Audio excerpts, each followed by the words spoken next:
After, when I was on Mount Shasta, the vision quest was over.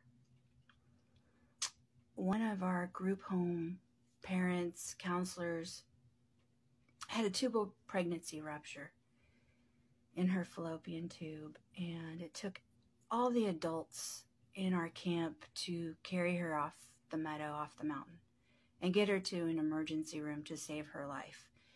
And we were there left alone, the girls. Gosh, there was, I think there was 6 or 7 of us, or yeah, thereabouts. Anyways, and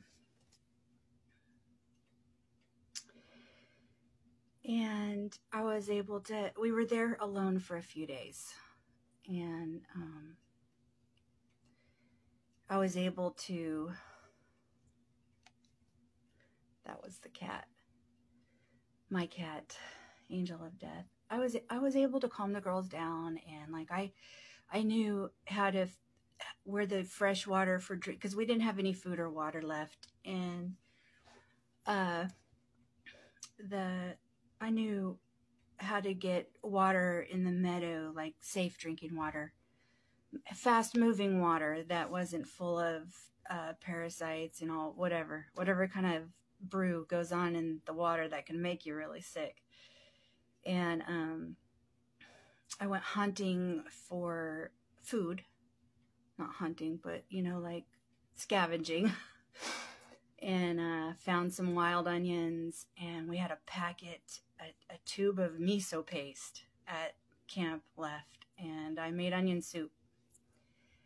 And I'm telling you, it was the best thing ever that we ate.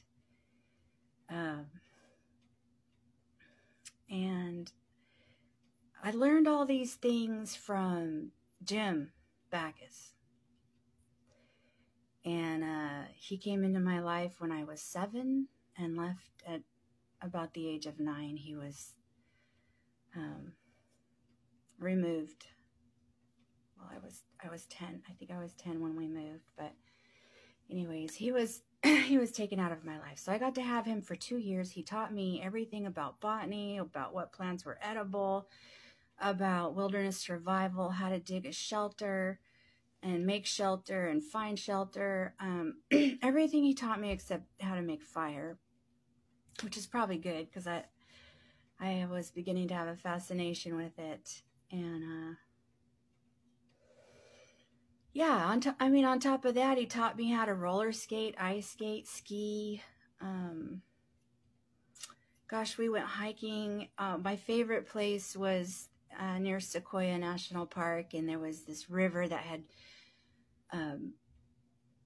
carved its way through all this marble rock that was like, I don't know how rocks work, or lava or volcanoes or any of that, but it seemed like a stream of this marble had just woven its way through the woods, and this stream of water carved its way through it. So it made this natural water slide. And oh gosh, you could sit on your bare bone and just go down the river. Anyways, so oh, he taught me, he had been a competitor in the Olympics in track and field, and so that's the dog. He taught me how to run, and I like the long distance running, and all that. So those were silver linings to my horribly fertile childhood that grew the soul I am today. And let's see. I wanted to talk about that LSD overdose. How that happened was my boyfriend was afraid that he and his buddies were going to get busted. So he asked me to hold that sheet of LSD gels. And after eating the goopy remnants, what was left, and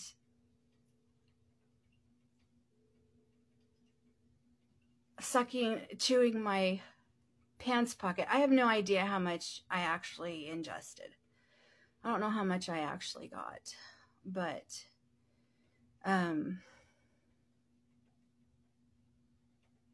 yeah, I never lost touch with what was going on. When I was in juvenile detention and my probation officer came and got me out of, sent for me to come see her. What happens when you live in a group home full of girls is when a girl graduates, and packs her suitcases and whatever to leave, all the other girls will go through it to make sure that the graduating girl isn't stealing their shit, because this is the kind of girls that these, we would steal each other's stuff. And so they were going through this girl's bags who had graduated and was going home to wherever she was. My fellow sisters found the money bag that had been stolen. It's like one of those bank bags that's like kind of like plastic or something, and it's got the name of the bank on it. Anyways, they found it and turned it in, and that's how I got out of that shit show. Which I learned, I never got locked up again. I learned a lot. And so I have been experiencing times where I am in the present, where I'm just overcome with intense sleepiness. And I'm getting the impression. I'm getting the impression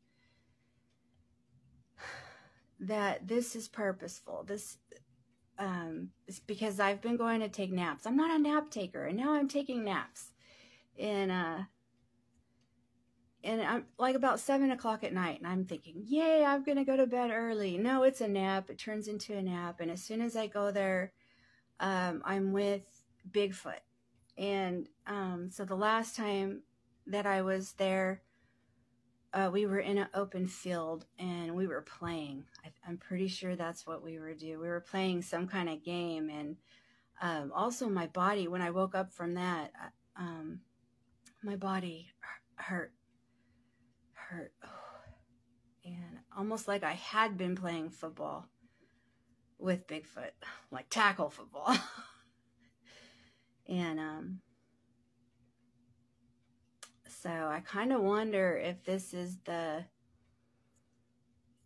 Sunny playing make-believe with me, and we're out there in that field of that property that I have been having visions at. I've been seeing the things that are going to be there. And I'm like, Sunny, and talking to Sunny, and also in prayers, like both God and Sunny have asked me to play make-believe, like fun make-believe, and they tell me the scenario, and then I'm supposed to like interact with that scenario, and I've been doing it. It's kind of fun.